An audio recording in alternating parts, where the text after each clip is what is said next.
My name is Vlad. I'm founder and tech lead at Rushabs.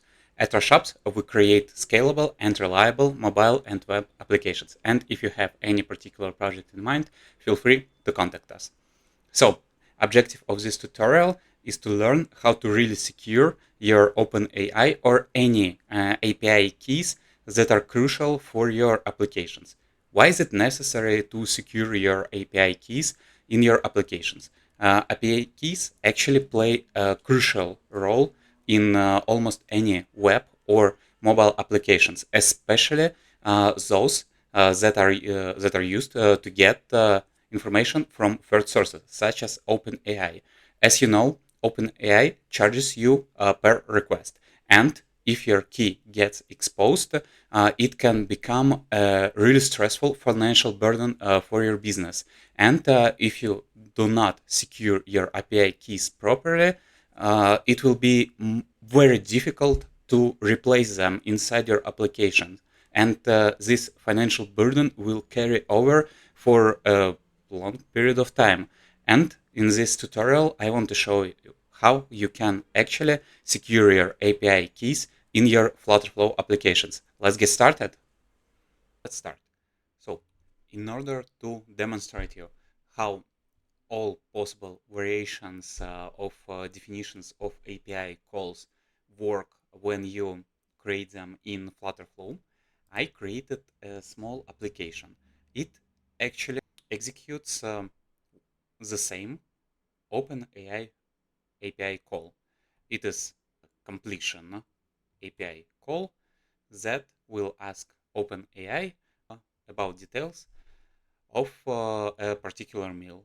The prompt will be tell me about this meal, and the name of the meal will be passed. So there are three options. Not secure. This one is just plain API call that you define in Flutterflow when click create API call and pass your token right here in the header. The second one is secure. This one utilizes deploy private API function of Flutterflow. And later on, I'll explain you what is actually done under the hood and how it affects work of your completion API call. And third one is edge function in Supabase, which is basically the same as cloud function in Firebase that is being utilized when you deploy private API. And I will tell you how it differentiates from all of the previous API calls and why is it better to utilize the last approach. So in order to demonstrate you what is actually transferred when you call an API using all of those three options, I opened a network tab in Chrome in order to understand what is contained inside the request. So let's call this not secure options in order to understand what is being passed to OpenAI and how is it passed. So it is here. Let's actually close this again so it will be clear and you'll understand it much better. So here is the completion API call. First of all, we can see that the request URL actually says that we're asking API openapi.com completions endpoint. Also, it has X request URL, which is just a plain API endpoint, API OpenAI completions. And actually, the most interesting one is the authentication header that is also being passed here. So it is here, authorization, bearer, and the key that we defined here. Actually, even if we store it somewhere in the inside the variable in Flutterflow, it doesn't make any difference because even if it is stored inside the variable, it will be exposed in network traffic, and it will be used by this request. So as you can see, it is very not secure to use this approach, simply because you can access this API key using network interception method, as I demonstrated just now. And also, if you actually download the code, the actual code that is being generated by Flutterflow and that you deploy to App Store or Play Store, and navigate to API calls folder, it is the folder where all API calls are being stored. You can see that this authorization header is also stored in a plain text, and if a hacker or somebody decompiles your application, he or she can actually see this bearer token. He or she can understand that it is an OpenAI key, and they can use it free of will. And uh, the most important part is that it is baked into the code. What do I mean by baked into the code? Is that you providing this key in the code itself make it much harder to rotate this key.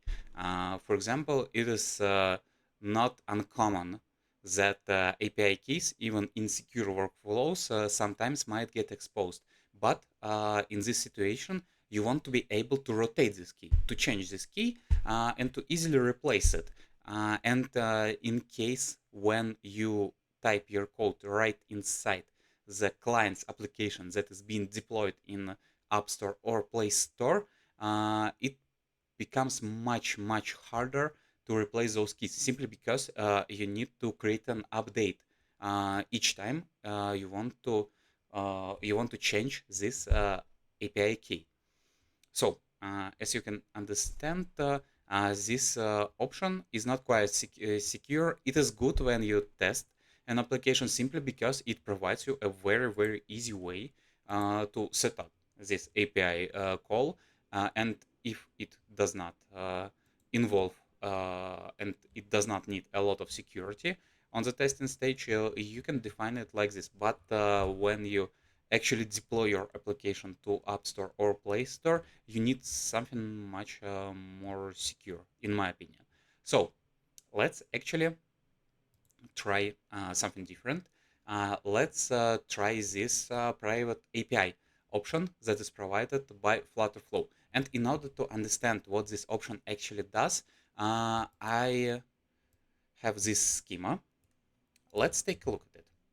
So when you toggle this uh, deploy private API option, Flutterflow actually does plenty of work. It actually creates a cloud function in Firebase that is stored in Firebase, and that actually executes this API call that I demonstrated you earlier. So not the application, not the client's application, directly asks OpenAI about what it needs. It asks this cloud function that is being stored inside your server to perform this request to ask something OpenAI, and then OpenAI answers to this cloud function, and cloud function in return gives you just an answer. And that in theory is actually much safer, and that is actually how all of the mobile applications use the API keys, and that is how they actually execute those API calls. So let's actually take a look at what is being transferred on network when we create this cloud function using Flutterflow's deploy private API option. and understand whether it is really secure or it has to be improved. So let me find this private API call. So it is called private API call. And let's take a look. So request URL, it is a cloud function. So it is quite good because it is not easy to understand what is actually going on in this function. As an authorization, bearer token of your client's application is being transferred, and it is also good simply because this bearer token ensures, first of all, ensures that the client actually authenticated into your application. So, for example, it this user actually logged in, and the application server provided it with a limited in time key called bearer token to communicate with backend of the app.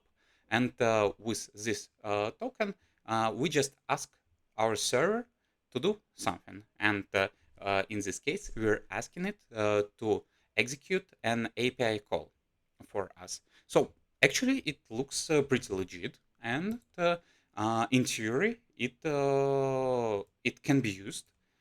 In theory, it works like this. So your server serves as as a proxy for an API request, and even if a hacker or someone that wants to steal your API key uh, won't have an idea that and won't have any instrument, especially using network interception, to understand this.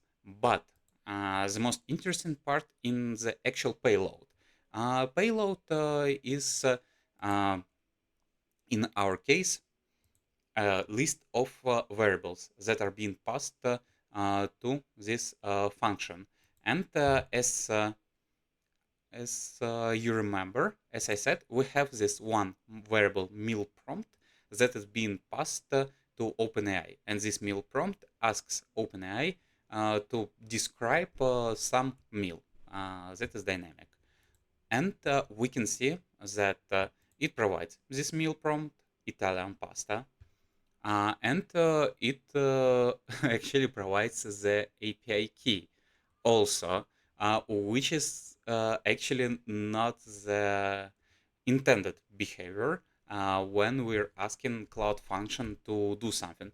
Uh, of course, it obfuscates the headers, and for the hacker that uses network interception, it is really difficult to understand what's going on here. However, if this hacker has an access to your application, has an access to this network tab, and understands then that when he clicks this button, something is being passed to OpenAI and sees this API key, I think that this hacker will understand that this is indeed an OpenAI key. So we can actually redraw this schema a little bit, because the key is supposed to be stored inside the server, but Flutterflow actually provides this key when asks to execute this cloud function. And this is indeed not the behavior that we're expecting when we're deploying those private API functions. Moreover, if we actually look at the code that is being generated, so this one, create completion call, we can see that this key is also baked into the app itself. So we're losing a very, very important part of our security, the ability to easily rotate API key if we understand that it has been exposed.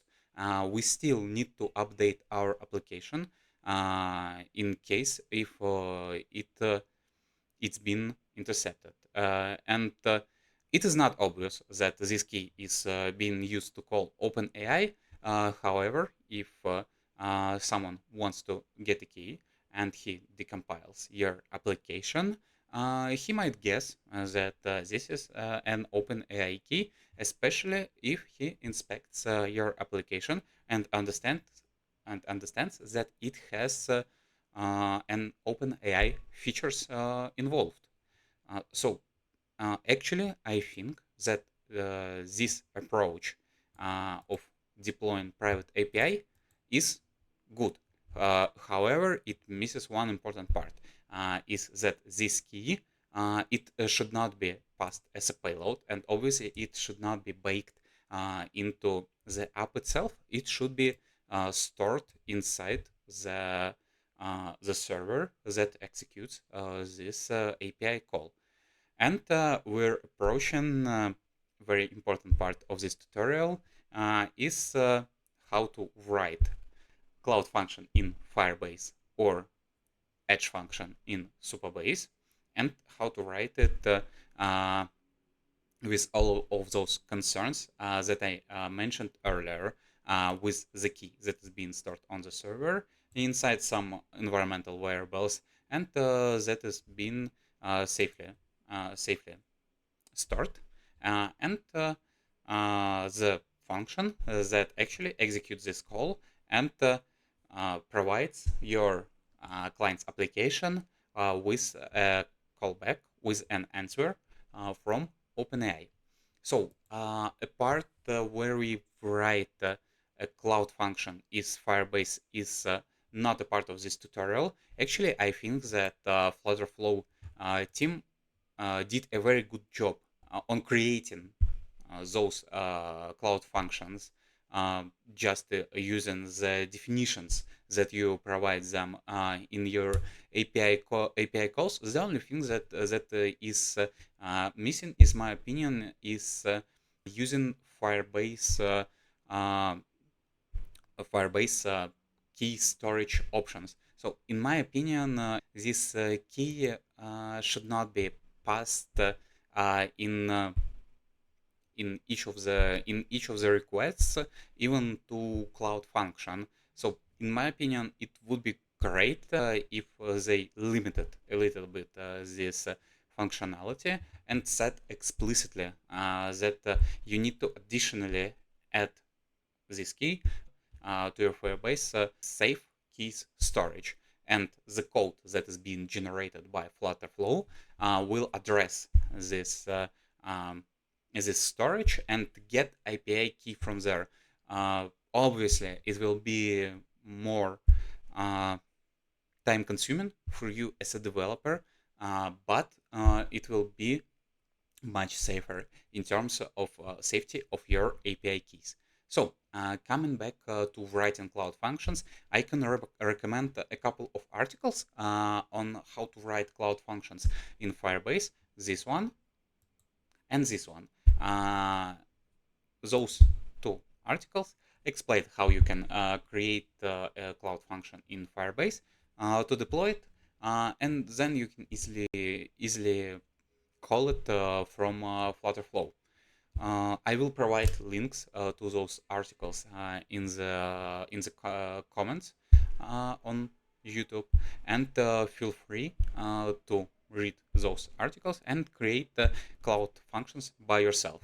So, and now, please, let's come back to our idea of creating an edge function in Supabase. So it is basically the same as a cloud function, but it requires actually a lot of prerequisites that I provided in the article on our website on rushops.io, that explains in much more details what you need to install before creating this edge function. So you will need Supabase CLI, and in order to actually install this Supabase CLI, you'll need to install Docker. Docker is basically an application that allows to create virtual machines, let's so-called virtual machines that contain all of the necessary applications that are needed to run your code inside this small container, this small virtual machine, if you want to think of it this way. So you'll need to install Docker. You'll need to install Ubuntu if you're using Windows, as I do. Simply because Docker won't work without Linux, and Ubuntu is a distributive of Linux that is available in Microsoft Store. Third one is that you'll need to install Node.js simply because some of the packages use Node, and you'll need uh, this to be installed to run your code. And you'll need to get your OpenAI key from OpenAI API dashboard. I've already received it and placed it inside my environmental variable inside the code. So uh, also another very important part that I want to mention is that you also need to uh, take a look at the video that is provided by Supabase team. That is actually very important to understand how to prepare your environment to deploy edge function. And this video also explains how to create an edge function that requests OpenAI to do something with the prompt that is being provided. Hi everyone, welcome to another. So this is this one. I will also provide it in the description below, and you'll be able to understand in more details what code in my edge function mean. So let's come back to the code. It's this one. I'm using Visual Studio Code as my IDE, and if you also use it, just please install Dino extension in order to understand uh, the code that is being provided here. So please create the project as it was described in the video that I mentioned earlier, the video by Supabase team. You'll just need to create a folder inside the disk where npm is installed, and you'll need to run this command that is called Supabase init.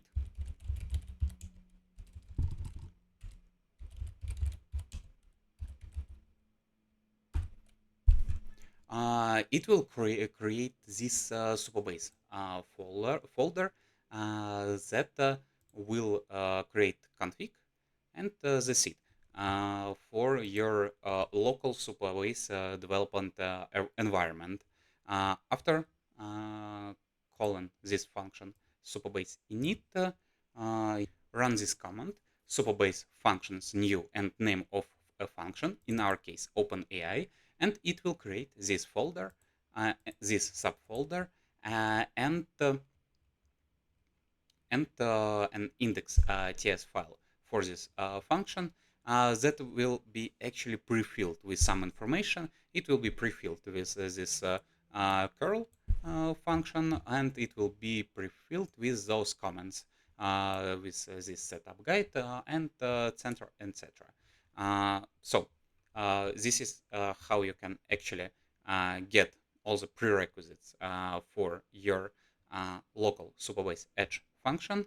And let me explain to you what is going on here in this code. I've already written it, and you can actually access it in the using the article on our website, Rashops, that I will provide in the comments below. Here, I just want to briefly describe what is going on.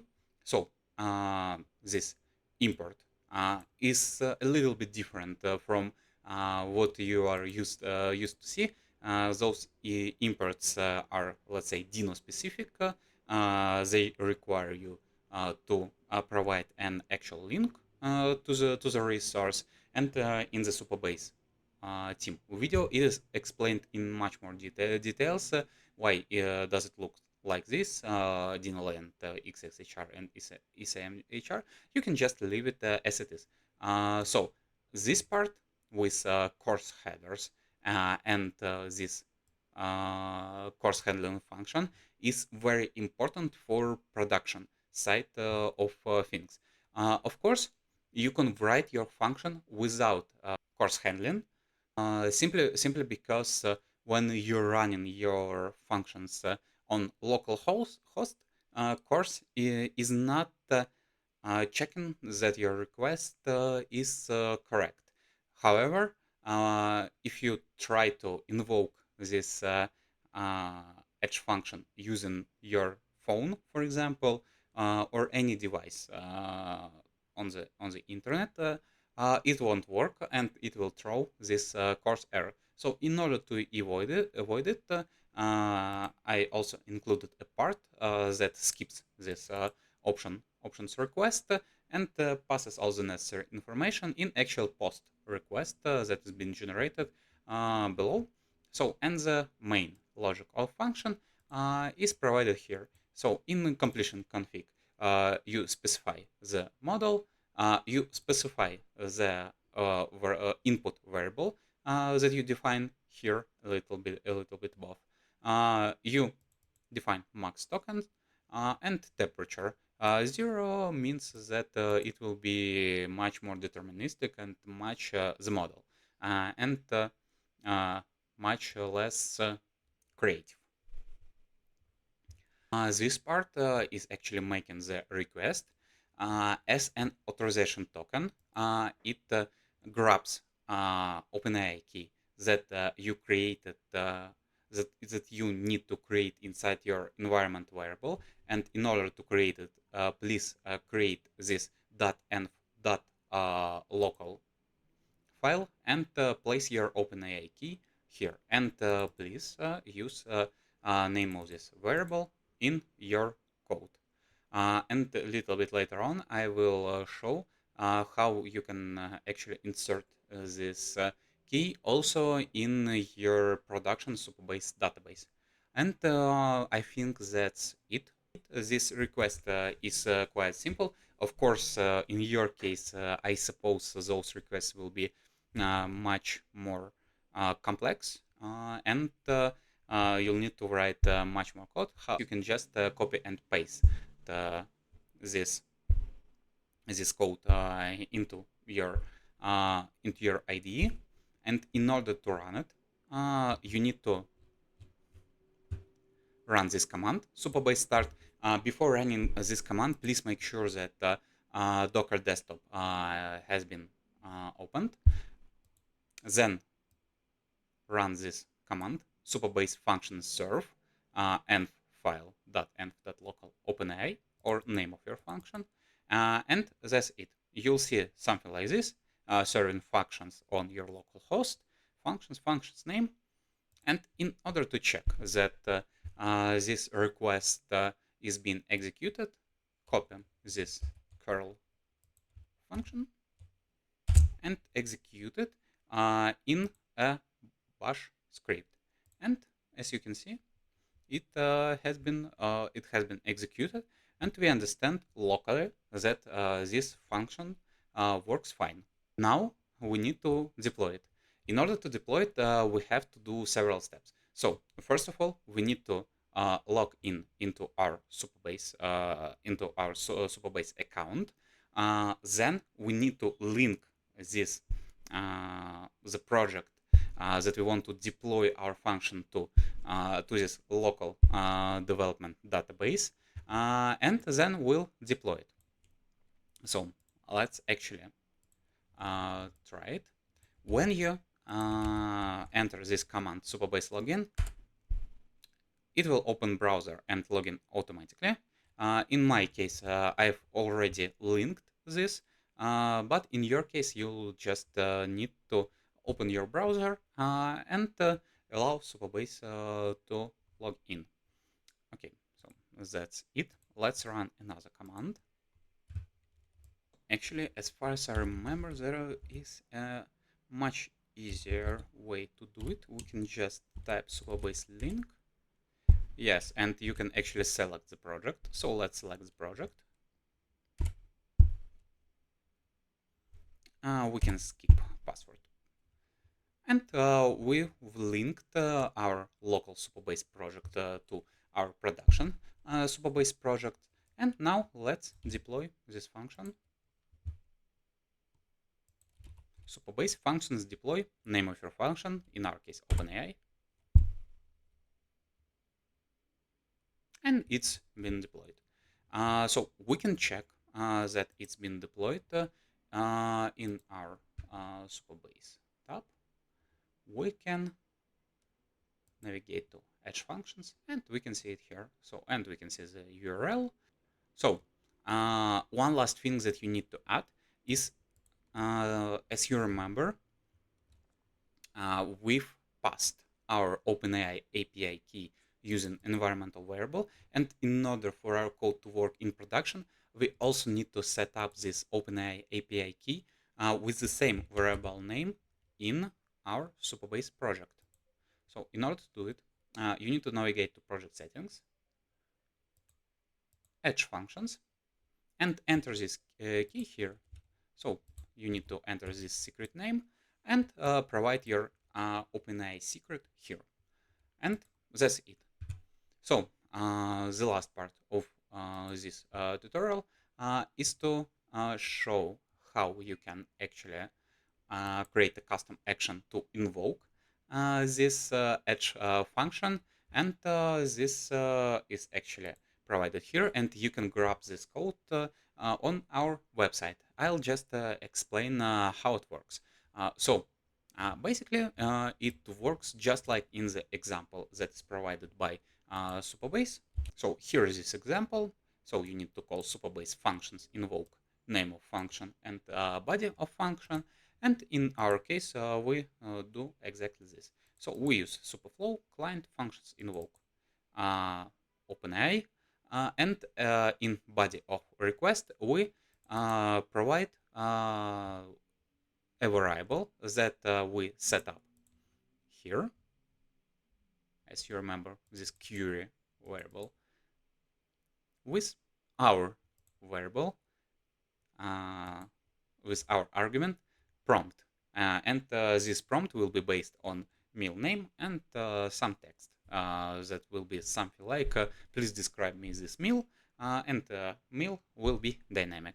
And in this part we just parse the answer. So OpenAI response is of type functions response, and to get the actual JSON that is provided by OpenAI, we just need to call the data. And then we just parse it. So in order to understand how it works and why does it parse list, the first value of list and text, let's actually navigate to our code and navigate to the answer that was provided here. So let me just make it a little bit bigger. So as you can see, this JSON has following structure. It has created, model, and choices. So your answer is provided in this choices JSON parameter. And as you can see, it has just one value. That's why we just access the very first item in this list, and this is indeed a type of a list. And inside this list item, we have this text parameter. That's why we explicitly access it using this construction. Then we return text text as a string, and in case if there was an error, we just catch an error, and that's it. You can try to copy this code, and let me show how it is how it is connected as action here. So we just call custom action and provide a text combination as prompt. So we just explicitly ask, tell me more about this meal, and we just provided a meal name. And you'll see that in our case of Italian pasta, the final prompt will look like, tell me more about this meal, Italian pasta. So let's finally navigate here and call an edge function. Let's close it again simply because there were a lot of packages. So we can see that it calls OpenAI edge function. So we have the result. You can see that it is being displayed inside the app. And let's see what's going on. So here we can see that it safely passes in a payload only the query that we want to ask OpenAI, and headers look just like in Flutterflow's private deploy of API functions. So we have the resource name, our edge function, post, and everything else is the same. So we just pass bearer token in order for Supabase to understand that this action has been performed by the user that has logged in before. And that's it. That's how you can actually create secure cloud or edge functions in our case, in order to execute such calls, such API calls as OpenAI one. And I hope that this will allow you to save a lot of money and time when using such API keys as OpenAI's, because they cost a lot of money.